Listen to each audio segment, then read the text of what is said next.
देखा, पहले हाय हाय हाय करता फिर था ना लड़की के आगे पीछे। अब कान गरम हुए। आई आई आई निकल रहा है, आगे बोल। I am sorry. ये हिंदी में बोल। मुझे मुझे माफ कर दो। और सुन, अगर आज के बाद किसी लड़की का पीछा किया ना तो उनमें से कोई माइनर लड़की तेरा भी मर्डर कर सकती है। क्या कहो?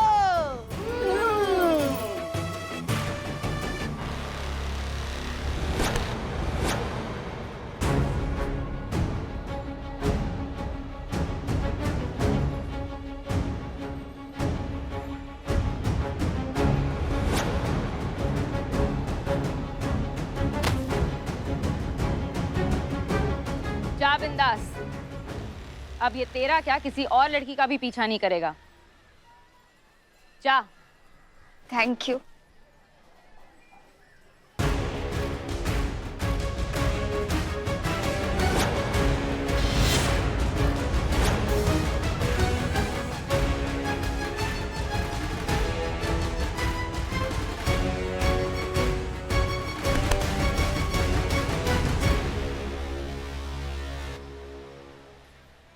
ये ले तेरा अक्यूज्ड, हमारा इंसाफ हो गया।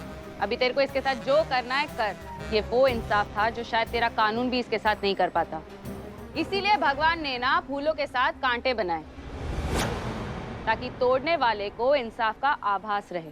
ये सब करके तुम इन सब के बीच इंसाफ की मसीहा बन सकती हो, लेकिन हमारे लिए जो गलत है वो गलत है। Justice delayed is justice denied. देर से मिला इंसाफ नाइंसाफी ही कहलाता है। Justice hurried is justice buried. जल्दबाजी में मिला हुआ इंसाफ अक्सर गलत ही होता है। सही इंसाफ वही जहां दोनों तरफ का पक्ष बराबर हो, संतुलन में हो। बेशक संतुलन के इंतजार में न्याय मांगने वाला ना ही रहे। ये लड़की अगर तेरे इंसाफ के भरोसे रहती ना तो आज बुढ़ी हो जाती। हम जानते हैं कि इंसाफ मिलने में कभी कभी देर हो जाती है, लेकिन उससे बड़ा गुनाह है किसी बेगुनाह की जान चली जाना, और जो तुम्हारे इस अंधे इंसाफ के सिस्टम में कभी भी हो सकता है। ये तू नहीं, तेरी वर्दी बोल रही है। मैं जानती हूँ कि तू भी अंदर से ये मानती है कि हम जो कर रहे हैं वो बिल्कुल सही है, लेकिन तेरी वर्दी इस बात को मानने की परमिशन नहीं देगी। नहीं, गलतफहमी है तुम्हारी। चाहे वर्दी हो या ना हो, हमारे लिए जो गलत है वो गलत है, फिर वो चाहे कितने ही चमकदार लबादे ओढ़कर क्यों ना आया हो। समझ जाइए आप सब, बंद करिए ये सब। धमकी दे रही है? मशवरा दे रहे हैं। समझ जाओ तो अच्छी बात है। इस बार तो सिर्फ इन्हें लेने आए हैं, अगली बार तुम सबको लेने आएंगे, वो भी पूरे गाजे बाजे के साथ। और शिवानी, तुम्हें एक दिन तुम्हारी इस लंका से तुम्हारी चिंगारी गैंग के बीच हथकड़ी लगाकर घसीटते हुए नहीं ले गए तो हमारा नाम भी हसीना मलिक नहीं। नहीं जज्बातों वाली बाई, अब ये बंद नहीं होगा। चिंगारी गैंग लोग नहीं, सोच है, और अब ये चिंगारी लग चुकी है। इसे रोकना असंभव है। अब ये चिंगारी इस रंगरेज गली से निकलकर पूरे शहर में फैलेगी, और तू इसका कुछ नहीं कर सकती। अगर यकीन नहीं होता तो ट्राई करके देख ले। माओ, तुम चिंगारी हो ना तो हम भी बहुत बड़ा बवंडर है, और जब बवंडर आता है ना तो छुटपुट चिंगारियां उसके गुबार में कहाँ गायब हो जाती है पता भी नहीं चलता है, समझी? वर्दी बोल रही है, कोई बात नहीं, सही समय का इंतजार करते हैं। कई बार बवंडरी चिंगारी को हवा देकर इतना विकराल बना देती है कि एक छोटी चिंगारी भी प्रलय का रूप ले लेती है।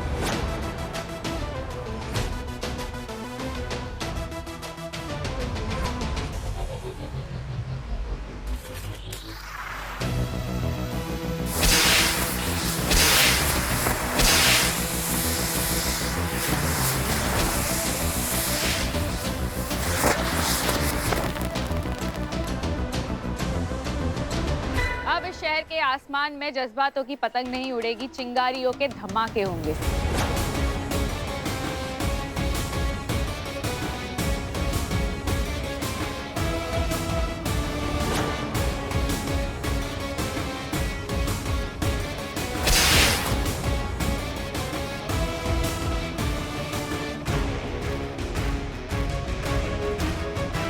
चलिए।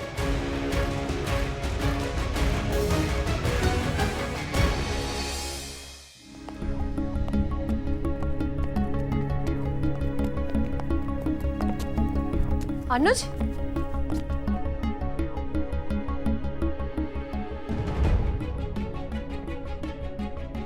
तुम ठीक तो हो ना बेटा? ये क्या? ये इतनी सारी चोट कैसे आई तुमको?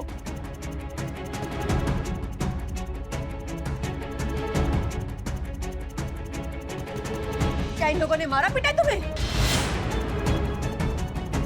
बोलो, बिल्कुल बिना डर के बेफिक्र होके बताओ मुझे। इन्हें तो देख लूंगी मैं। अम्मा बस कीजिए। जब से देख रहे हैं ये कर डालेंगे वो कर डालेंगे, कितना ताना मारोगी, कितना सुनेंगे हम? आप लोगों की वजह से पुलिस अपना काम नहीं कर पाती है, फरियादी को न्याय नहीं मिलता है। मजाक बना के रख दिया आपने पुलिस फोर्स का। हमने नहीं मारा आपके नौनिहाल को। मम्मी, मुझे किसी ने नहीं मारा। एंड ट्रस्ट मी, मैं बिल्कुल ठीक हूँ। किसी ने नहीं मारा, फिर इतनी चोट कैसे आई तुम्हें? तुम्हें किसी से डरने की जरूरत नहीं है। सही बात है, मारा नहीं तो फिर चोट कैसे आई? ये तो पूछना पड़ेगा। बताओ, अभी उसका रिपोर्ट लिखते हैं और उठाकर थाने लाते हैं। किसने मारा तुमको बताओ? तुम अपनी स्मार्टनेस अपने पास रखो। मैडम, मुझे कोई कंप्लेन नहीं करनी है। मम्मी, आप छोड़ो ना प्लीज। मम्मी, मैं बाइक चला रहा था और गिर गया, वहां से चोट लगी है। Sorry madam. रुको एक मिनट। अभी इनका टास्क कंप्लीट नहीं हुआ है। अभी तो एसएचओ हसीना मलिक को मेरे बेटे से माफी मांगनी है, और वो भी पब्लिकली। तभी तो ये मीडिया वाले आए हैं, उसके बाद ये किस्सा खत्म होगा। मैडम, सारी गलती मेरी है, तो मम्मी ये क्यों माफी मांगेंगे? माफी तो मुझे मांगनी चाहिए इन लोगों से। I am sorry. Mummy please अब घर चलो ना।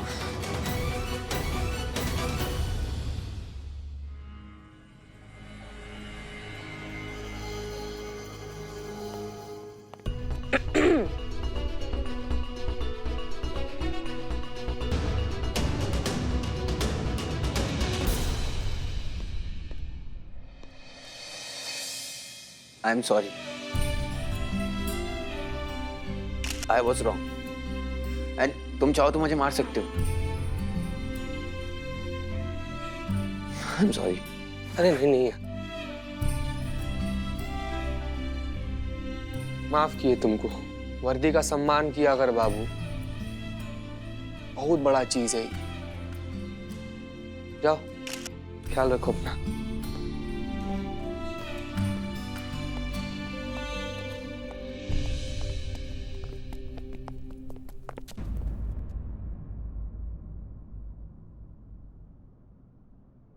हे शिव जी महाराज, आपकी लीला अपरंपार। कभी अपने भक्तों को आप बेसहारा नहीं छोड़ते।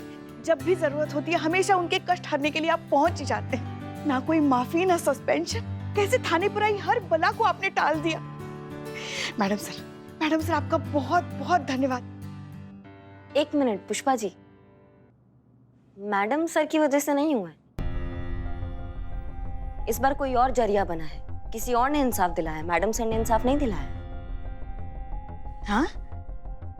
किसने? चिंगारी गैंग। चिंगारी गैंग? शिवानी ताई, क्या अद्भुत इंसाफ दिलाया। बहुत बढ़िया, मतलब न्याय हो तो ऐसा ही हो। एक मिनट करिश्मा सिंह, आप एक मुजरिम की तरफदारी कर रही हैं? हम सही का तरफदारी कर रहे हैं मैडम सर। तो आपको लगता है चिंगारी गैंग ने जो किया वो बिल्कुल सही किया?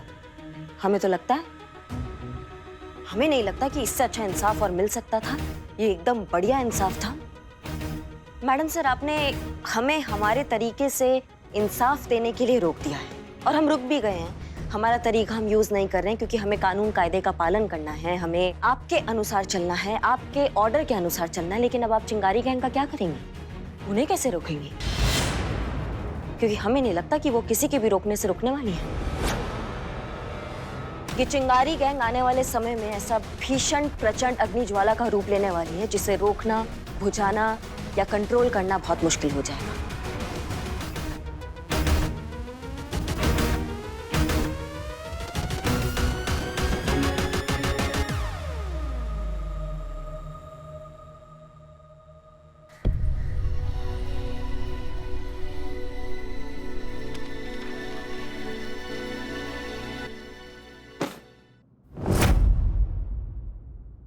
क्या रे डंबल क्वीन, कसरत के लिए लोहे की दुकान कम थी जो ये रद्दी का बंडल उठा के लाई? तुझे पता है ना मुझे इस घर में पुरानी चीजें बिल्कुल पसंद नहीं है। अच्छा, तो उसके हिसाब से तो मैंने सबसे पहले तेरे को बाहर निकाल के फेंकना चाहिए।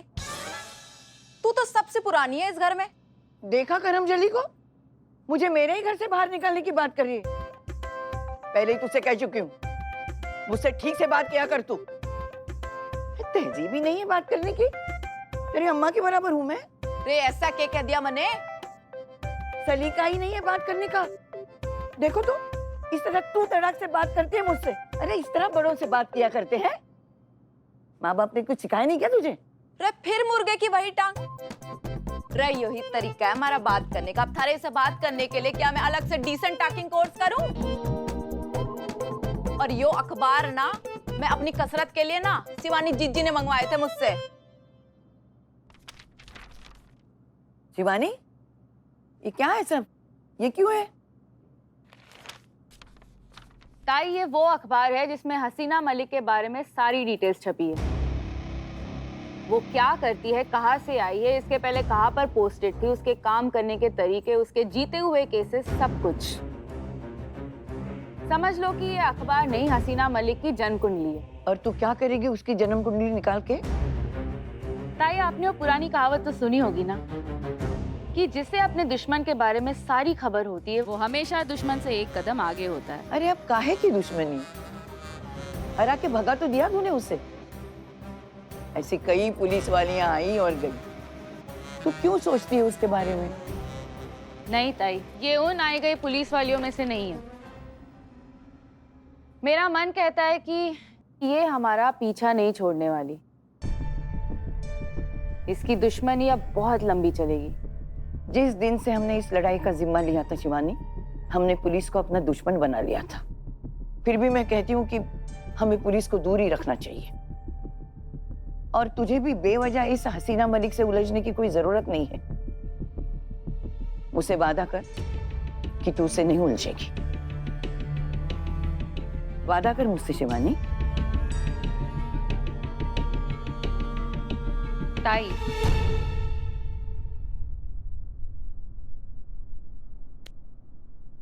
तू तो जानती है ना, तेरी बोली हर बात मेरे लिए पत्थर के लकीर जैसी है। तेरे सिवा मेरा इस दुनिया में और है ही कौन? तूने मेरे सिर पर तब हाथ रखा था, तूने मेरा तब साथ दिया था जब मैं बिल्कुल अकेली खड़ी थी। किसी ने मेरा साथ नहीं दिया था। तेरे मुंह से निकली हर बात मेरे लिए ऊपर वाले का आदेश है। अगर तूने मेरा हाथ नहीं पकड़ा होता तो शायद आज ये शिवानी जिंदा भी नहीं होती।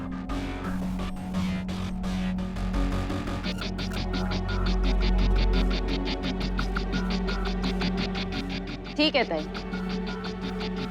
अगर तू मुझे बोलती है तो मैं आज तुझे ये वचन देती हूँ कि इस हसीना मलिक से मैं दूर रहूंगी, उससे बेफिजूल उलझूंगी नहीं। लेकिन अगर उसने हमारे किसी भी मकसद के बीच में आने की कोशिश की या हमसे बेकार में उलझी तो फिर हम भी तो चिंगारी है। जो भी हमारे रास्ते आएगा वो राख ही हो जाएगा। मने नहीं लगता जिज्जी वो हमसे उलझने वापस आएगी।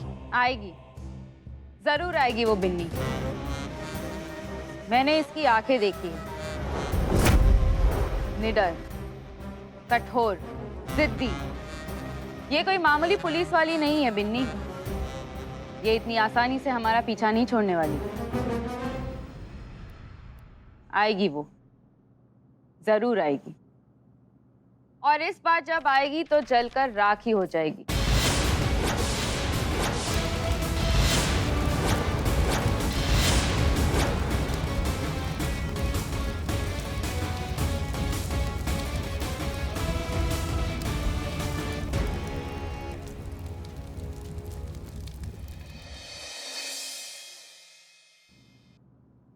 क्या ये सब? इसे प्रोजेक्टर कहते हैं। जानते हैं, प्रोजेक्टर है। क्या काम होता है प्रोजेक्टर से? क्या किया जाता है बताइए? पिक्चर दिखाते हैं। मतलब आप हमें पिक्चर दिखाने वाली हैं? हे शिव जी, हे भगवान, आपका लाख लाख शुक्र है जो डिपार्टमेंट को हमारे मनोरंजन के बारे में कुछ तो ख्याल आया। कौन सी फिल्म दिखाएंगी? हम बताएं? आप ना तीसरी मंजिल दिखाइए। शम्मी कपूर आजा आजा आजा आपको पता है लल्ला के पप्पा जो थे ना, उनको शम्मी कपूर जी बहुत अच्छे लगते थे और ये फिल्म भी। अमाओ आशा पारिक जी, तीसरी मंजिल से नीचे आई। ये प्रोजेक्टर मैडम सर ने लगवाया है। हाँ तो वो भी देख लेंगे ना हमारे साथ फिल्म। अरे बहुत अच्छी फिल्म है, उनको भी बहुत पसंद आएगी। आपके शम्मी कपूर की मूवी नहीं लग रही है भैया, चिंगारी गैंग का मूवी लग रहा है। मैडम सर ने चिंगारी गैंग को जड़ से खत्म करने का ठान लिया है ना, इसलिए उनका पहले जन्म कुंडली यहाँ देखेंगी, उसके बाद उनका अभ्यास करेगी, फिर उनको जड़ से खत्म करेगी अपना तरीका से। और आपको तो उनका तरीका पता ही है, पहले जज्बातों का खाद डाला जाएगा, फिर उस पे प्रेम का जल प्रवाह किया जाएगा, फिर जाके इंसानियत का कीटनाशक और भावनाओं का लल्लो पच्चो किया जाएगा, तब जाके इस पेड़ का इलाज होगा। जबकि उनको ये समझ में नहीं आता है कि ऐसे जहरीले पेड़ को उठाकर उखाड़कर फेंकने में ही भलाई है। यहाँ पे जज्बातों का गुट्ठी नहीं चलेगा, यहाँ पे भौकाल का मुट्ठी चलेगा। उनको ये समझ में नहीं आता। वही बस मुर्गे की एक टांग वाली बात, वही मारपीट तोड़फोड़ वाली बात ना। यही फर्क है आप में और मैडम सर में। वो हमेशा मामले की गहराई समझकर, उसका मर्म देखकर जड़ से इलाज करने पर विश्वास रखती है, और आप बस सीधा पेन किलर देकर छुट्टी करने में विश्वास रखती है। कोई फायदा नहीं है पुष्पा जी। जब हम पिछले 2.5 सालों में इन्हें बात समझा नहीं पाए, तो फिर अचानक से कोई कैसे समझाएगा?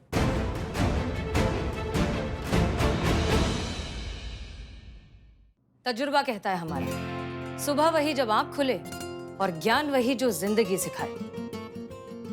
उम्मीद करते हैं कभी ना कभी तो इन्हें समझ आ ही जाएगा।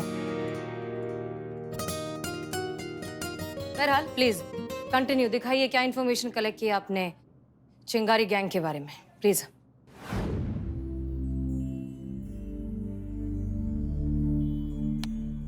नाम बिन्नी चौधरी, मुंहफट, बेलगाम, बेपरवाह। इसकी डिक्शनरी में डर नाम का चीज ही नहीं है। बोलने से पहले सोचती नहीं और बोलने के बाद अपनी बात से हटती नहीं है। जो इसके दिल में है वही इसके मुंह पर है। दिमाग से ज्यादा दिल से काम लेती है ये। कुछ टाइम लोकल क्लब में बाउंसर रही है, पहलवानी बचपन से आती है और मार्शल आर्ट्स भी जानती है। देखने में ऐसी लगती है, लेकिन कहा जाता है कि 4 बैल का दम रखती है। अब बता कि अगर कोई लड़का तुझे पीछे से आके छेड़ेगा तो तू अपना बचाव कैसे करेगी? चल करके दिखा, चल छेड़ से।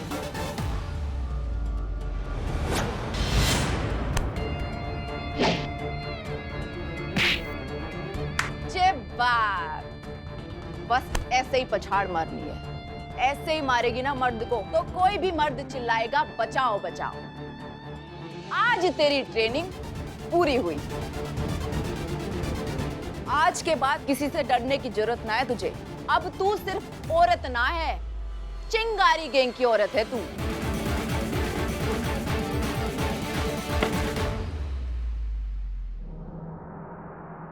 इतनी मजबूत और पक्की लड़की भी खुद को उस दिन उन लड़कों के झुंड से बचा नहीं पाई जिस रात उन लड़कों ने भीड़ का फायदा उठाकर उसके साथ छेड़खानी की, उसको गलत तरीके से छुआ, नारी सम्मान की धज्जियां उड़ा दी उन लड़कों ने। वो कहते हैं ना कि भीड़ की ना कोई शक्ल होती है और ना कोई पहचान। उस बात का इतना गहरा असर हुआ उस पर कि उसने चिंगारी गैंग ज्वाइन कर ली। और चिंगारी गैंग में उसका ये काम है कि चिंगारी गैंग में आने वाली हर औरत को वो अपनी तरह मजबूत बनाती है, उनको मानसिक और शारीरिक रूप से सक्षम बनाती है। पुष्पा जी नेक्स्ट। हाँ। सायरा बेगम, उम्र 65 साल, शादी के पहले दिन से ही घरेलू हिंसा का शिकार रही है। हर दिन पति की मार सही, अपमानित होती रही, पति की गालियां खाई। फिर एक दिन पता नहीं क्या हुआ, शायद उनके संयम ने साथ छोड़ दिया। उन्होंने बहुत जोर से चीख मारी। उस चीख में सालों का दबा अंगार, ज्वार और कुंठा था कि उस चीख की आवाज उनका पति सह नहीं पाया, दिल का दौरा पड़ा और ऑन द स्पॉट डेथ हो गई। फिर सायरा बेगम वापस अपने शहर लखनऊ में चली आई। उनके पिताजी खानदानी नवाब हैं। पूरा रंगरेज गली उनके पिताजी का संपत्ति था। उनके मरने के बाद मालकिन हो गई रंगरेज गली की सायरा बेगम। रंगरेज गली में रहने वाले हर एक आदमी और हर एक औरत को सायरा बेगम अपना मानती है और वहाँ के रहने वाले लोग भी उनको अपने घर का बड़ा मानते हैं। इसलिए उनको प्यार से बड़ी अप्पा कहा जाता है। चिंगारी गैंग की लीडर भले ही शिवानी ताई क्यों ना हो, चिंगारी गैंग की बुनियाद सायरा बेगम ने ही रखी है। संक्षेप में कहे तो सायरा बेगम चिंगारी गैंग की रीढ़ की हड्डी है। उनके बिना चिंगारी गैंग का अस्तित्व नहीं। अगर ये नहीं तो चिंगारी गैंग नहीं।